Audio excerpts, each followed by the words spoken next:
Thank you, Dr. Tim. Good conversations today. Indeed, we were blessed with several callers.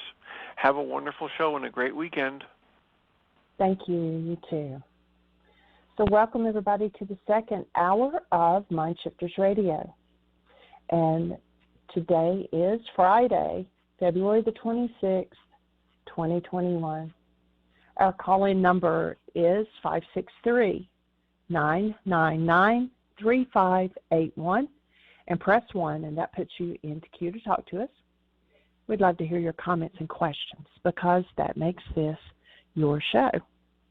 We'll give Michael just a minute to get dialed in. He is back in Virginia with me.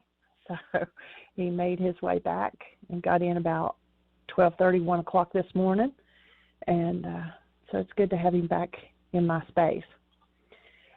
So I invite you to go to the website, which is whyagain.org, and just cruise around and look at different things. I actually made some changes yesterday. If you go under multimedia and books and then the Why Again and click on that, at the bottom of the page now I have links for the book is in English, but it's also in Dutch, Farsi, French, German, Russian, Spanish, and there's some Thai underway. We don't have very much translated yet in Thai, but it's getting there. And so we invite you to just look around and, you know, if there's things that you see that or don't see that you would like to see on the website, drop me a line at Jeanie, Jeanie, at whyagain.org, and let me know, and I'll see if I can accommodate whatever it is that you're wanting to find on the website. I've added a few different menu options to make things a little bit easier to find. And so just go out there and look around and then let me know.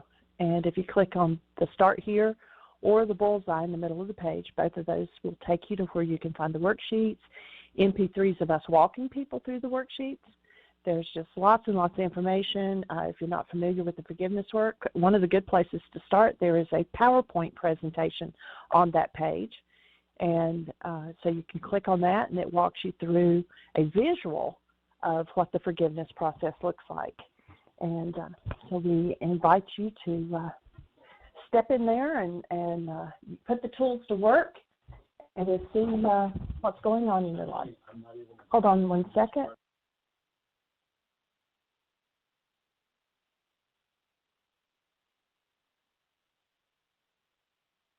Okay, he's having to restart his phone. He was trying to dial in, and for some reason it wouldn't let him. So he's rebooting it to get on the Virginia channel cell towers and things instead of it, I guess, trying to still find Florida towers. So just as chit-chat, Susan, I'm going to turn your mic on. I loved your little doodles that you put on the Facebook.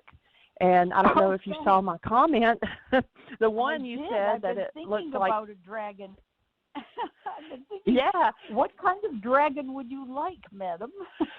Well, the Chinese dragon is my favorite. I actually, I said if we ever get past COVID enough to make a journey up to Missouri to see the new grandbaby, I want to start by Heartland and actually pick up, I have a cabinet that I have both some little porcelain shoes that I collect, but I also collect little tea sets, the little mini tea sets.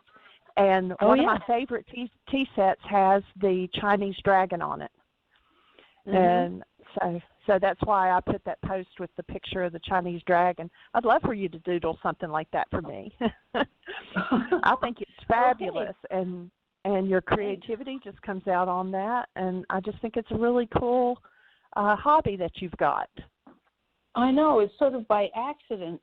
I've always loved to doodle, and it's my way of coping with long meetings. And with COVID, I haven't had to go to meetings, and it's been one of the thrills of the COVID period for me. And, wow, all these meetings I don't have to go to. And, you know, Zoom is wonderful because if I want to doodle, I can doodle on Zoom, and nobody even needs to know that I'm doing it. So Right. You can hide everything from the waist down. So, but anyway, yeah. Awesome. Wearing weird clothes too. Yeah. So thanks. You sent sent that picture. Would you like me to do something just off the cuff of my own or kind of copy it? Or No, just go with your intuition.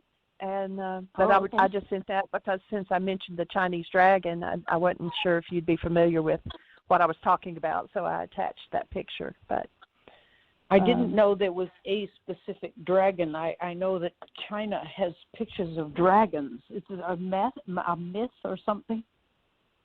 I'm not real sure. I don't know if I know it's an icon type thing because when they have parades and stuff like that, they always have, the dragon that they go through town. And, yeah. So I don't know. But, yeah. So I think that's a great talent.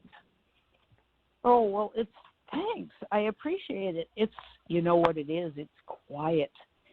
Music, problematic.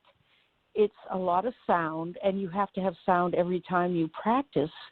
And I have tinnitus now. My ears ring. And so when I play the piano, the ringing gets louder, and it's really not very fun to practice the piano anymore. Also, once you've given a concert, it's gone. You may have a recording, but the very thing is not there anymore. With a cutout, it's still there. It stays there. That's true for ballet, too. You have a beautiful ballet. You might have a video, but it is gone, and the cutout is still there. Boy, I love that. It's awesome. Yeah, and it's quiet, too. It's so quiet. So anyway, thanks for asking. I appreciate it. Yeah. So thank you. Must be good to have Michael home. Yeah, what a long ride. I know. He's been gone for 16 days, and so it's really good to have him back. And we don't have the baby for a couple of days, so it actually gives us just some, we still have Dad to take care of, but it gives us kind of some alone time to catch back up. Good. Mm-hmm. Wow, good. Thanks. So we don't have any hands up. Does anybody have a conversation that you would like to have? Press 1. I can read the lesson from Miracles for the day, which is so applicable and so fabulous. Or is Michael on now? Sure. No, he's not, so go for it. I sort of summarize them and carry them in my pocket. So this is a review of several of the lessons. I am not the victim of the world I see. That alone is delicious. I made the world I see. There is another way to see the world, such as seeing peace. My mind is part of God's and it's very holy. The last one feels disjointed. It isn't really, but the others are like a series applying to the way of seeing the world, seeing myself in the world. All this worry that I've done about my son and about my grandsons, that puts me in the victim position. It's like saying I can't help feeling badly because it's a codependent position to be a victim. It's blowing my mind. I've learned this before, but I'm learning it again. And it's so freeing to know you not only can't do anything, you shouldn't do anything. You shouldn't do anything except love. That's it. Right. I know that, and this may not be applicable to you, but there are some people that I have worked with, and they are actually, their addiction is being the victim. Because, if that's true. If they're the victim, then people give them attention, feel sorry for them, blame everybody else, all this. And if they're not the victim, if they take their power back, then it's like, who am I going to be now? And, so I know some people use that actually as a drug. So what's the last one that you said seems kind of disjointed? My mind is part of God's and it's very holy. Well, I think it's, if you look at it, that it says we were created in the image of the Creator, and that, the very essence of who we are and what we move through and live in, all of it is love. So if you look at that way, or even just change the word God to love, my mind is part of love. Yep. And you can just step into that. I mean, the weird thing is I couldn't sleep last night. Dr. Tim gave me a mind shifter, and I worked on a really weird early childhood painful issue, the vomiting issue, which is not a present issue. My kids throw up every once in a while. My animals throw up. I've gotten past that. I don't mind. I mean, I'm sorry if somebody feels that sick that they have to deliver up their lunch, but it doesn't bother me the way it did. But with Dr. Tim, I made it like a current issue, and I remember feeling that I'd be contaminated by that person. That person wasn't safe. I would never look upon that person without remembering that they threw up. Weird stuff. But it was all old stuff. But what he did was he zeroed in on the lack of control. And he said, how in your life are you still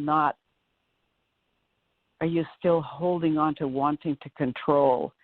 And I couldn't do much with that. I thought, I'm pretty relaxed about what other people do. And then I woke up at 1:30 in the morning, and it was one of the most miserable, productive nights ever, you know. You know how it is. Have to just, the mind is right there bugging the heck out of you, and you know you've got to do the work, and you want to get your iPhone and watch a movie or something, and you're doing the tapping, and you're looking at the clock, and you're thinking, I'm going to be a wreck tomorrow, and I got a busy day, etc. But it ended up being very productive. And it was the control thing is I can't control how my children are doing. I cannot fix them. I cannot help them. This is the big, big thing in my life. I have to just let them be. Right. And be well. Not only let them be, but be fine. That's so hard for me. There was a very productive worksheet that I did. This has been back, I don't know how many years ago.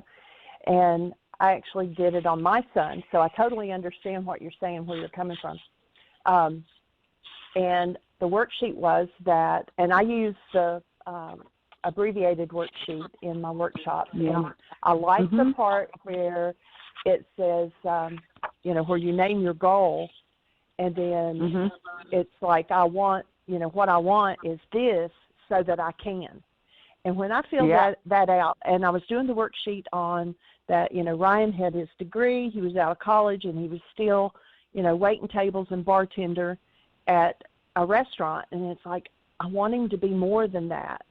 And then what I got to was so that I can feel that I was a good mom or a successful mom, or that I, raised him right or taught him well, or, very numerous things on it.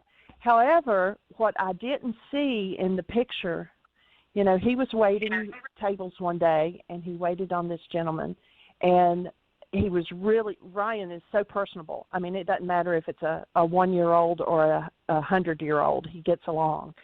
And he was waiting on this gentleman, and he's really good about, selling them an appetizer and adding a salad and getting a dessert and having a drink, and, which brought the ticket up. And this guy, he said, you were so good. He said, I wish I had employees like you. And Ryan's like, well, where do you work? Well, he was the manager at Verizon. And he told him, he said, put in your application and I'll run it through. And, of course, now Ryan's been at Verizon for I don't know how many years, and he's now manager of the store in Bristol. If he had not been, and if he had not been waiting tables at that restaurant, he wouldn't have met this guy and got the inroad into getting this job. And this job has been phenomenal. I mean, like, he got, 4 months off when Aria was born. And, it has just served him in so many ways. But if he hadn't been at the restaurant, so it's like, I had a different agenda for him, and this was the perfect agenda for him to be a waiter. And so being able to let go and say, you're on your path, and, I just have to turn you over. That love is going to direct you in the path that you need to go. And that was a big eye-opener for me to be able to release, Ryan's my only child, so to release him into the universe to follow his own direction instead of me controlling that direction. So, and Ryan is Aria's dad, right? Yes. Okay. And connections made. I was actually pregnant with twins and lost one at 4 months. And wow. So Ryan is my survivor. And, that's a whole nother story that it was years before we talked about it. I mean, that's not something you talk to your child about. And somebody had asked me what the sex of the other child was. And before I could even answer, Ryan said, it was my sister. Now, he was just 4 months in utero, and he knew that he had a sister.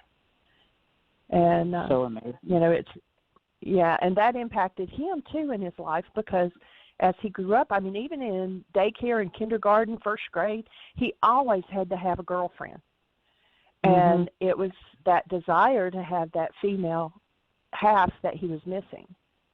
Yeah. And those are fabulous stories, Jeannie. Oh, it's when they've opened up for me to see, it's been amazing. Yeah. Wow. And Michael is with us now. Do you have anything to add to any of that, Michael? Just, our topic, the evidential mind, there it is. The mind's going to give us evidence we give it permission to, and when we open up, there's a whole other thing going on. Come home, Michael. Unfortunately, as we talk about, say it again? I was being wise. I know you drove, but are you jet lagged? No, actually, I had about a 19-hour day yesterday, 12 and a half or so of it was in the car. Got back here about 1:30 this morning and unloaded a couple of 100 pounds of food that I'd picked up along the way and hauled it across the yard and was up about 6:30 and rock and roll. So all is well. Good for you. Good. Wow. Yeah, I had this, and this 2 weeks that I had with Dr. John was just amazing.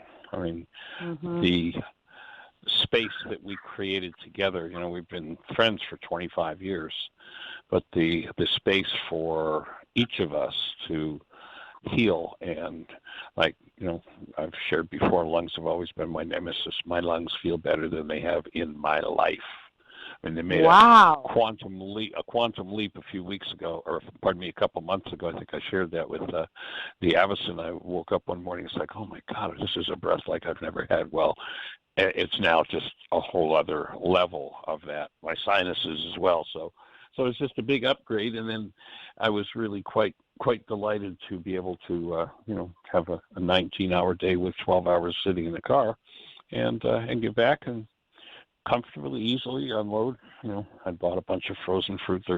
You can't buy organics around here, so I stopped at Costco in Columbia, South Carolina, and got a couple 100 pounds of strawberries and cherries, and so I love their to be able fruit. Yeah. The fact that We they have eat so much, we've got a Sam's here, but they have very little or no organics. So, but anyway, Costco. So it was a good we journey. Eat tons of their blueberries. I buy about 5 bags of blueberries every time we go there. Yep. Yeah, it's a good store, good place. So no jet lag, just rock and roll. Unloaded the car this morning, and here we are. Just, I don't know what's going on with the technology end of things, but my phone would not, or the Blog Talk input would not recognize the code that I put into my phone. It just was like I wasn't dialing it. So I'm now a guest instead of a host. Whoa. No. Weird. Yeah, sorry Technology, about yesterday. Nobody calling in. I had already taken up a good chunk of Dr. Tim's hour, and I was just not going to push one. Well, that's okay. That's fine. I appreciate how often you do, and it was good for me to, driving. There was a fair bit of traffic on the interstate, and that's why I decided to just let it go. If I'm just doing the show and I drive, that's fine. It's no problem at all. But when it's an interaction conversation, but so it was good. It was a good journey for me yesterday. Good 2 weeks down there with Sean. So anything else on your mind for today? No, not really. With a lot of motion, this work has just got got me chugging. It's wonderful to have it. That's what we're here for. So it is pretty awesome when we decide to check into the deeper parts of ourselves, allow new evidence to come forward, and move through dynamics that otherwise, because of the evidential mind, we never see it. Literally, we never see it.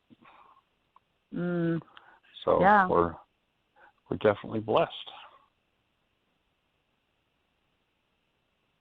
Well, I was reading to Jeannie the lesson from Miracles, which is a composite. It's a review. I am not the victim of the world I see. I made the world I see. There's another way to see the world, such as seeing peace, and my mind is part of God's and is very holy. Those were like miraculously well timed. I imagine that's true for many people because I think subtly we see ourselves as victims a lot, but I'll speak for myself. I do. I don't think I do, but then if I'm not feeling good, I'm playing victim. That's pretty much what it boils down to. That's true. Right on track.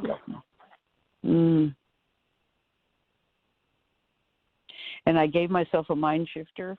Dr. Tim suggested a variation of it. He said you might want to tweak the words. It is safe and healing for me never to help or fix anyone's anxiety or depression again. I hope that sticks. And what happens when you breathe on that one? I have another one for you. Okay. It'll be a co. Now I've never done this before, but how about a co-mind shifter to that one? Okay. Let me get a pencil. It, Okay. Go ahead. It's safe and healing. Mhm.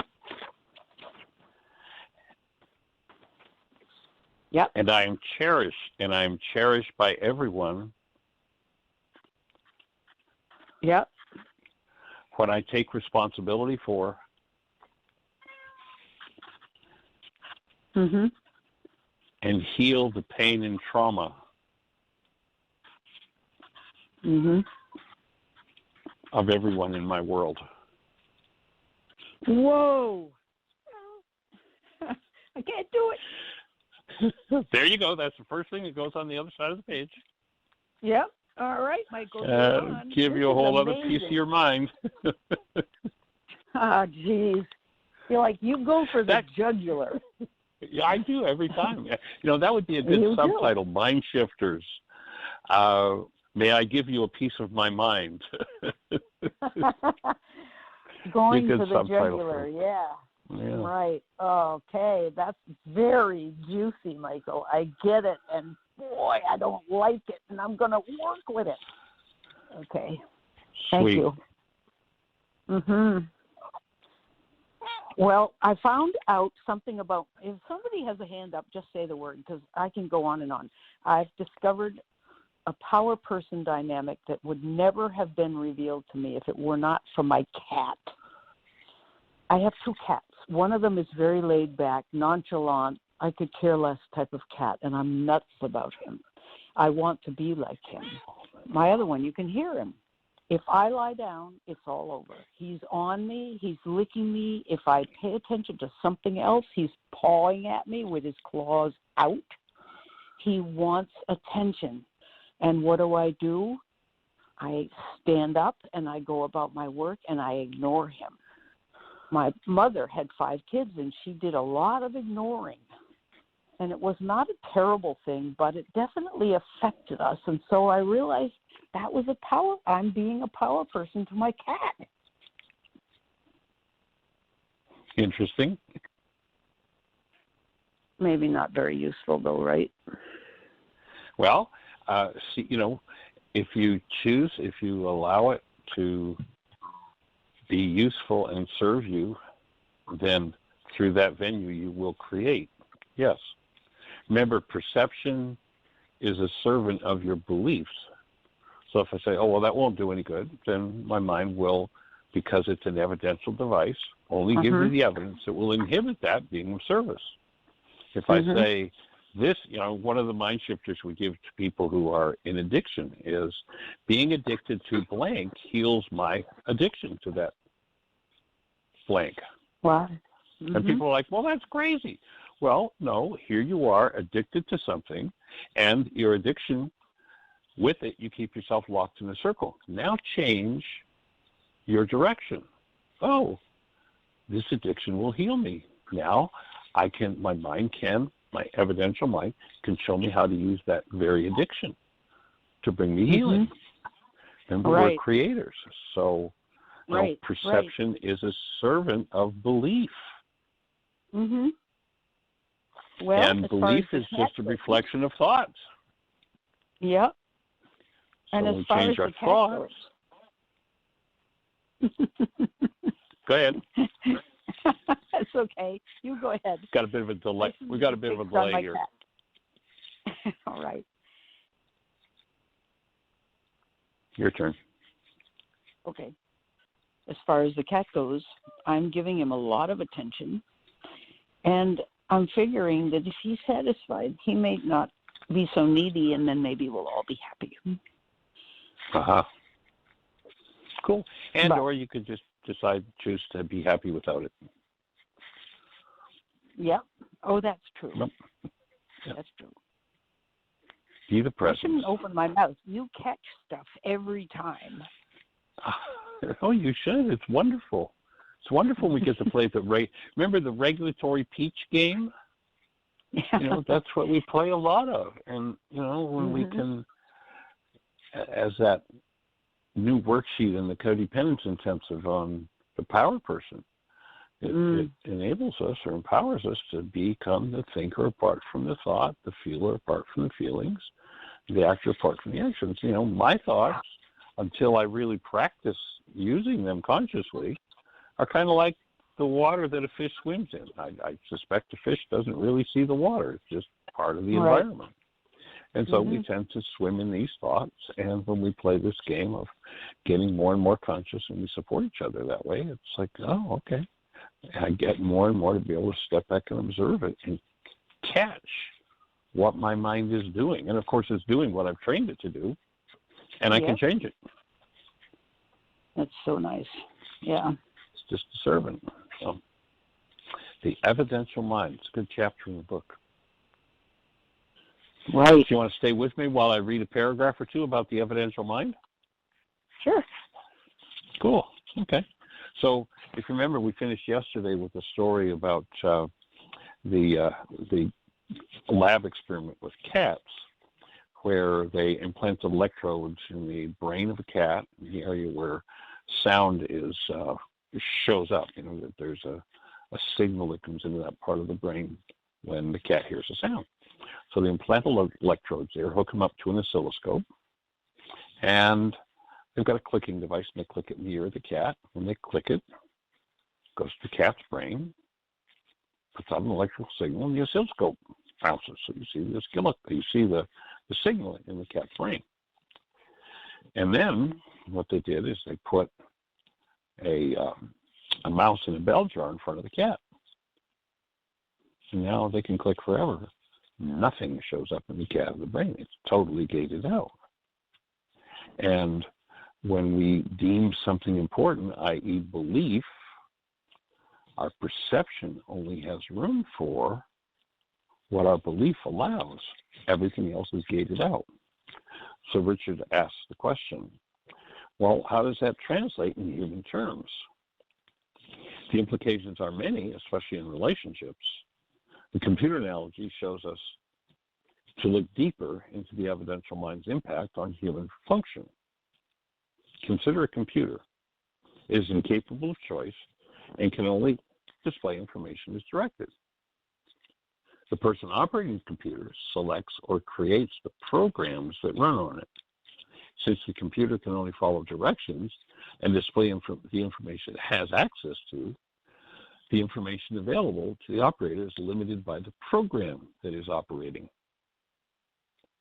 Like a computer, the mind can only use programmed available information in building a reality about the actuality on which it is focused. when a program, quote unquote, is run by the mind, the information the mind can access and the quality of reality available are predetermined by the directions from that program. And in computer language, they call that a TSR, terminate and stay resident. So there are many programs that run in your computer that never show their faces until they're called into activity, but they're always there ready to run. Well, our beliefs are kind of like TSRs. And they can step in and on a totally unconscious level inhibit us from becoming aware of information that otherwise is available. So when we're working on the show, what are we doing? We're simply offering, well, is this a TSR that's going on for you? Ooh, I just got a TSR running in my mind. It's transparent, it's invisible, but it has a profound impact on what's available on a conscious level. So again, when a program is run in a mind, the information that mind has access to and the quality of reality available are predetermined by the directions from that program. The fact is commonly recognized and called a bias, a slant, a mindset, or a prejudice. And so if we go back into the Beatitudes, when we're told that the Beatitudes are just, this nice philosophy that we should be following, actually, that's not what the Beatitudes are about at all. The Beatitudes are inviting us to recognize that the Creator put into our minds from the very beginning a guidance system to keep us on track with happiness and well-being. And so what Yeshua is saying, each of the Beatitudes is preceded by, at least the Greeks translate the word, as a directive that says, blessed are they, blessed are they, blessed are they, blessed are they. In Aramaic, there's no such concept. In Aramaic, what it says is a bias, a slant, a mindset is active in the mind. And the one the Creator put in you from the beginning was to keep your perceptual system on track with guidance that would bring you happiness and well-being.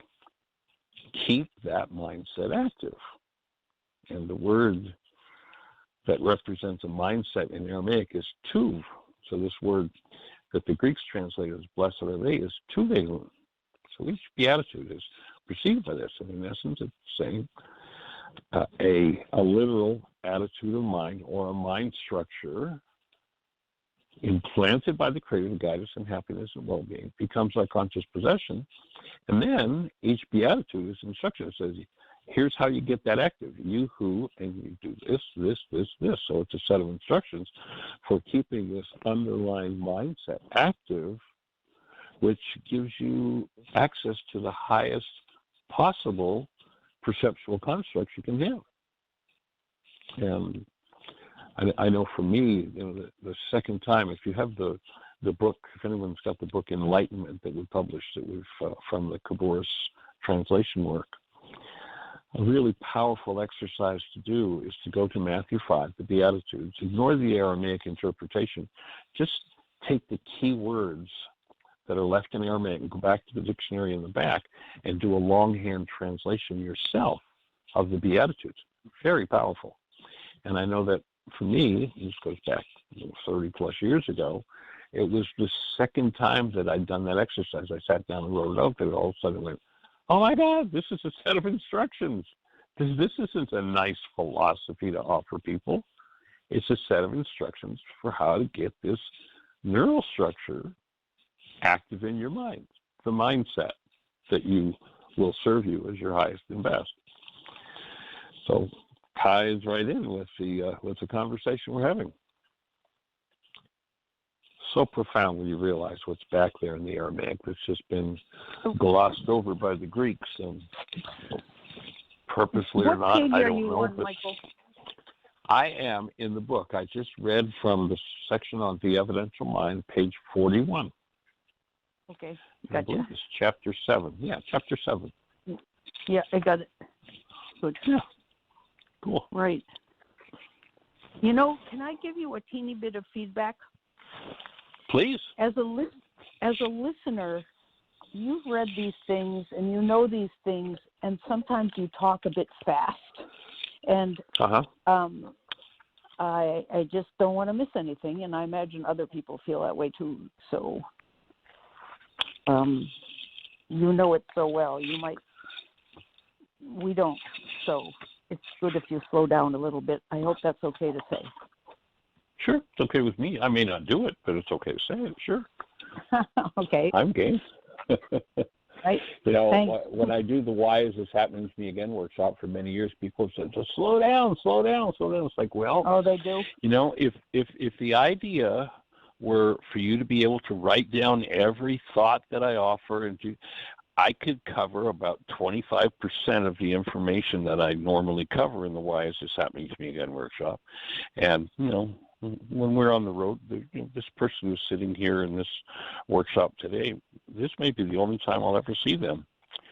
More important than being able to get every idea so I can write it down and I can get my mind to play with it. No, more important is to build the brain cells. So that's why I oftentimes just move through information, because it's building brain cells, though the intellect may not be satisfied with that. The more important thing is to build the brain cells for stepping up to the next level of function. No, I didn't. I just meant that some words I can't hear. It isn't. Okay. You know, it's not that. No, if you're speaking really, really clearly and clipping along, it might be fine. But sometimes a phrase will get swallowed up somewhere, and that may be my hearing. And it might, yeah. Yeah. And anytime that happens, whether it's my speaking or your hearing, doesn't matter. Stop me and say, "What was that again?" That's easy. I'm definitely up for that. All right, good. Cool. Awesome. Well, anything else for you, young lady? No, thank you so much, Michael. I'm all set for the while. All right. Lots of love and blessings. Appreciate you a lot, both of you guys. Thank you. All right, take care. Thanks. Yeah, thanks, Jean. Okay, we do have a couple hands up. So the first one is 808. I believe this is Miss Roma. Hi. Hi. Hey, welcome, young lady. Aloha. Yeah, welcome home. It's nice to. I know you had a wonderful time down there in Florida, and it's nice to be home. Oh yeah, wow. But I think that also was an indication of the way you were speaking a few minutes ago, that you've had the privilege of and joy of having a cohort that you could really express in a whole new dimension. So that's an exciting thought. It is. Yeah, really lovely. We've had a wonderful vacation for a few weeks, which has been reflected in the case counts, the COVID case counts going almost directly straight down for quite a while, for over 3 weeks. And then yesterday they started evening out. The downslide, at least yesterday, appeared to be over, but there was something that simultaneously occurred, which I can't help but connect, which is that Connell, isn't that his name, the head of the Senate, the U.S. Senate? Right. Yeah. Well, he did an about-face yesterday after the trial that didn't work several weeks ago. Connell made a point, possibly because his wife was one of the people who found herself running for her life on January 6th. Right. After shoot, I just lost my train of thought. He made a point to speak about Trump in a way that was somewhat surprising. We've never heard him speak like that before, but as of yesterday's news broadcast, he's done a complete reversal in saying that he would be perfectly happy to see Trump run for office as president in 2024 again. And so what I want to talk about is the fact that over the course of these years, I have not been impeccable in my, I would like to be more impeccable in my thought process and not allow me to hate Donald Trump. That is so not what I'm hearing. Yeah. So what I'm hearing is that the shenanigans that have been going on have given you an opportunity to heal some hatred. Is that what I'm hearing? No, I haven't. I haven't taken advantage of that, and I know that I'm not the only person. We fall for it, and we become the opposition, and I'm not willing to do that anymore. And what that means is I have to put my money where my mouth is, which is if love is all there is, I'm not going to let anybody keep me from feeling the experience that I feel when I finish a worksheet. And I realize that what that means is I'm going to have to do thousands of worksheets on a regular basis. Probably. If he comes back into the sight lines, which he has as of yesterday. Well, and notice your language. Remember the regulatory speech game, and the regulatory speech game. The regulatory speech game, and notice what your language was. I'm not going to let anybody blah blah blah, and so you might want to take another look at the part of your mind that's still allowing that to happen, and there's another piece of healing to do, and I hear you loud and clear. Yeah, and it just sort of right this minute as I'm talking to you, it looks like I may have to do a worksheet as soon as I finish a worksheet, as soon as I finish another worksheet, as soon as I finish the last worksheet.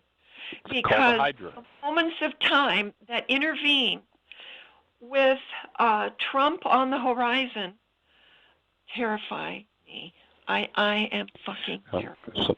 So notice we don't need the language, but notice your denial.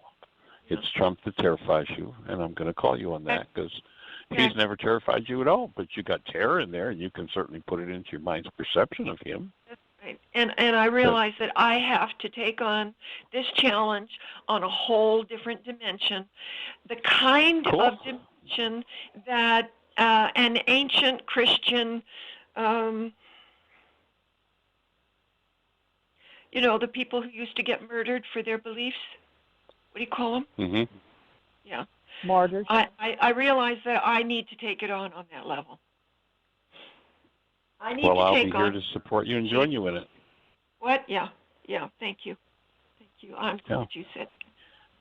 Yeah, and it sounds like one of the core issues that through this interaction you're going to get to break down is perhaps some old generational hatred that needs to move out of your physiology. So what an opportunity. Anchored in fear, that's all. Yeah. That hatred anchored in fear. Yeah. Okay, I just needed to talk about that. Okay. Well, we're here to join you in the process. I'm with you 100%. I think the gift that Mr. T has given is that he's shown America and the world its own darkest underbelly. That's and right. if, as you've just demonstrated, each of us is willing to do the work that we need to do, it's going to be one of the greatest gifts ever received by the world. Yeah. If we don't, it's going to be chaos. But if each person would go, oh, my fear, my rage, my sadness, my guilt, my terror, my need to punish, my need for vengeance. Oh, this is my underbelly? Oh, next level of my work. Yeah. Until I can be freed of everything based in hostility or fear and be that space of active love. And of course, when you choose to be that space of active love, doesn't mean that you can't hold an abuser accountable for what they're doing, but you do it instead of out of some form of hostility or fear, you do it out of and connected to a space of love. And that's going to be what will produce. Perception. There is such a thing as an abuser. Say it again? Maybe it's just my perception that there is such a thing as an abuser. Mm-hmm. I want to go to the bottom of this barrel. Yeah, and I hear you. Now. Okay. Okay. We're here to support you, young lady.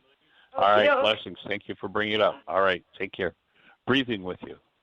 Thank you. All right. Yeah, good breath. We have a question in the chat room. Yes. And welcome, Matthias. It's good to have you back. And he says he would like to have a good mind shifter. His situation is he has a troubled mind with his team at work. He doesn't feel included. They all have a good connection with each other, but they don't include other colleagues like him, for example. And his goal is he wants to be part of the team. I want to have a trustful and honest connection with my colleagues. I want to feel comfortable at work. He said that he did a mind shifter, but it was negative, and perhaps mind shifters need to be positive. The one he did was it's safe and healing to not be part of the team. I told him that mind shifters often, I told him mind shifters are often positive in order to access the part of the mind that disagrees with it. So can you give him a mind shifter? Well, I think, Matthias, that's a perfect mind shifter to use, because what it's going to do is it's going to let you, through resonance, remembering the mind operates by resonance, it's going to show you every part of your mind that feels left out. And so when you tell your mind, well, but it's safe for me to do that. Well, no, it's not, because, and just let, every answer your mind's got for that flow. And then, maybe we could do the co-opted mind shifter like we did earlier with Susan, and do a mind shifter that's just the exact opposite. It's safe and healing for me to be embraced fully as part of the team, as I am already. It's safe and healing for me to be embraced as a part of the team as I am already. And as you write that, well, let's see what that resonates for you and brings up and allows you to clear out. Another mind shifter that comes to mind is that there might be some communication issues involved. And so another mind shifter that you might use in concert with those other two is, I am always guided in my communication with my team. I'm always guided in my communication with my team, so that deeper and deeper spaces, I'm always guided with communication with my team, so that deeper and deeper spaces of connectedness open.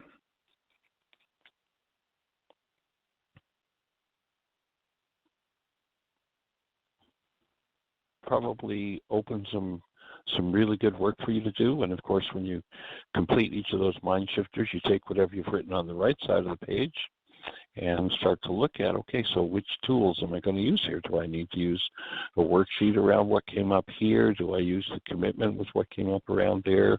Do I do responsibility communication with what came up here? So you look at each of the tools that we're presenting and which ones are appropriate to clean up all of the thought disorders, all of the thoughts based in hostility or fear that are related to being part of a team.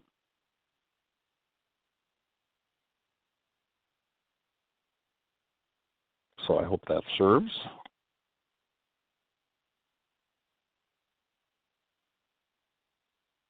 Okay, I put those in the chat room to him, and then I also put them in the notes for today, so he'll be able to get them to your place. And we do have another caller. And oh, great! I believe, all right. Yeah. Oh, he says thank you. That's good input. You are most welcome and deserving, Matthias. Glad to be here to support you, and glad you're out there doing the work. Yeah, for sure. So this is 843. I believe it's Grace again. Welcome. Yes, hi, Grace. I mean, hey, welcome, young lady. Hi. I'm just so discombobulated. I don't get no sleep until 3 or 5 in the morning, and I can't think straight right now.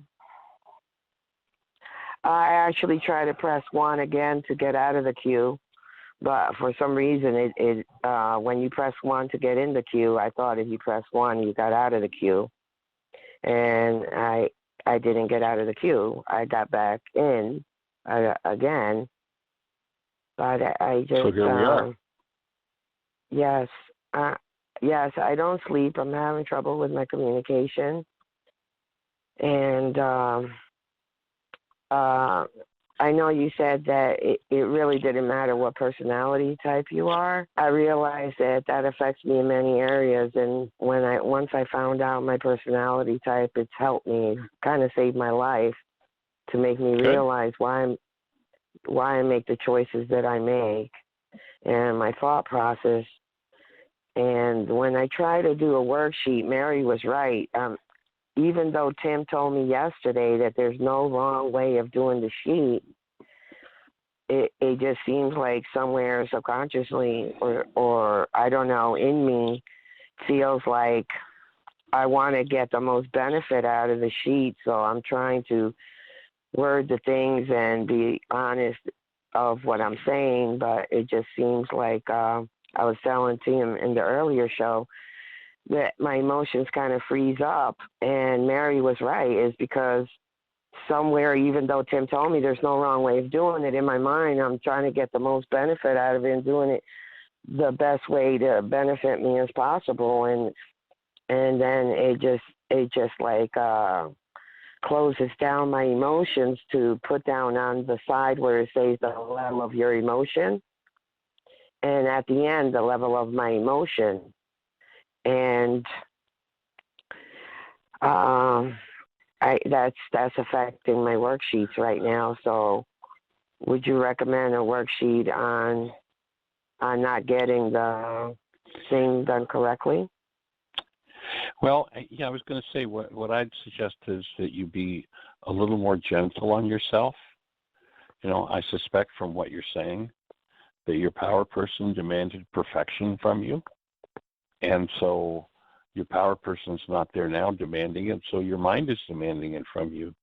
And so you might want to become a retired perfectionist and be gentler and more accepting with yourself, especially where you perceive you've made a mistake. And can you make it okay to make mistakes? You know, I like to use an example of, you know, have you ever raised a child? Do you have any children? Yes, it's amazing, raising a child. It is. So let's think back to your first child that you began raising, and as they started to walk, they took a misstep and they fell on their butt, and they took another misstep and they fell on their butts, and they took another misstep and another and another. At what point would you have said to that child, you know, you've made so many mistakes, you've done this so wrong, that you should probably stop and never try to walk again because you're never going to walk? Would that have been a silly thing to do to a child or to say to a child? Yes, absolutely. Why? Because they're in a learning process. Exactly. So can you transfer that insight to yourself as you are learning these worksheets and discovering parts of your own mind, cleaning up parts of your own mind, and developing a whole new skill?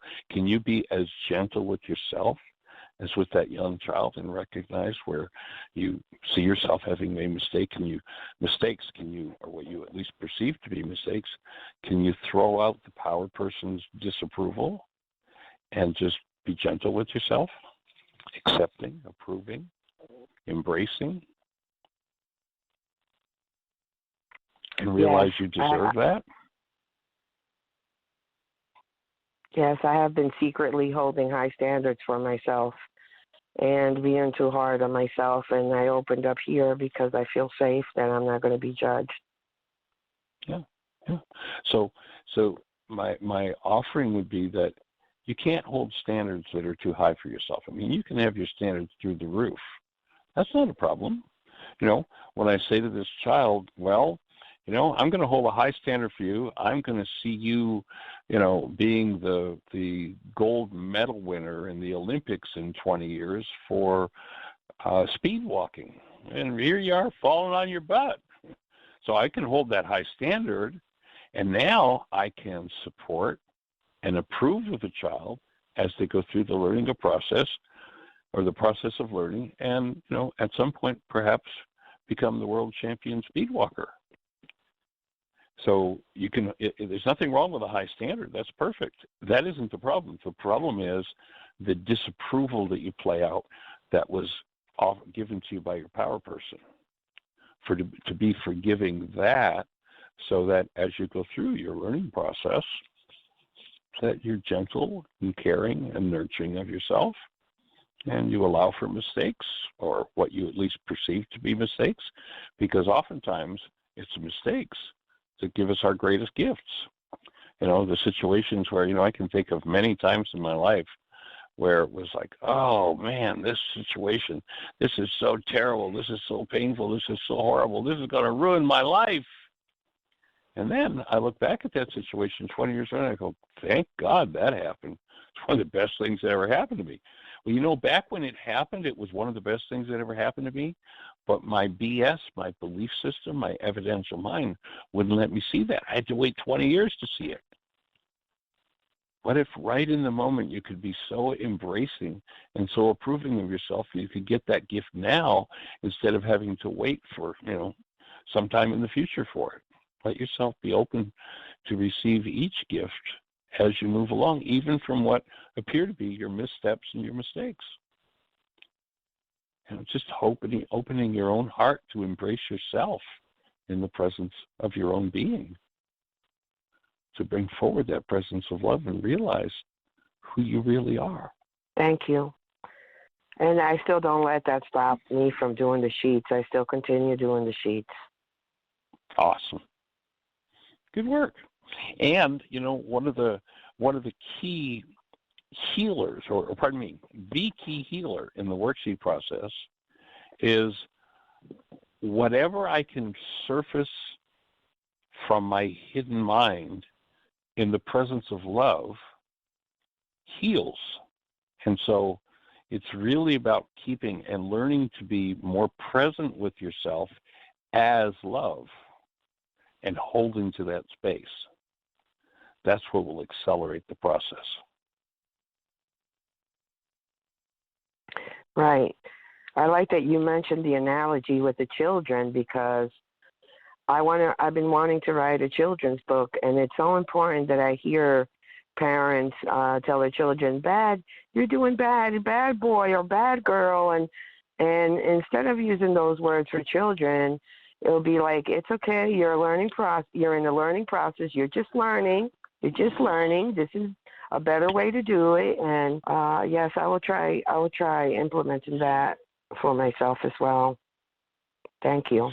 Well, we'll hold the space for you to do it, and you might want to let go of trying to do it and just make the choice. Okay, I'm going to do this, and then there'll be another learning opportunity where, like the child, you may fall on your butt, but you can get back up and move forward, because it is that learning process.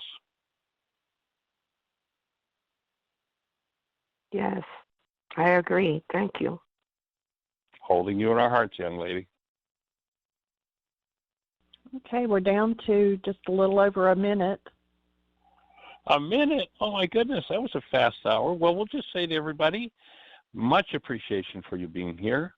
If any of these shows are making sense to you and you know people who could use them, go to the archives after the show on our website, whyagain.org, download the link, or download the whole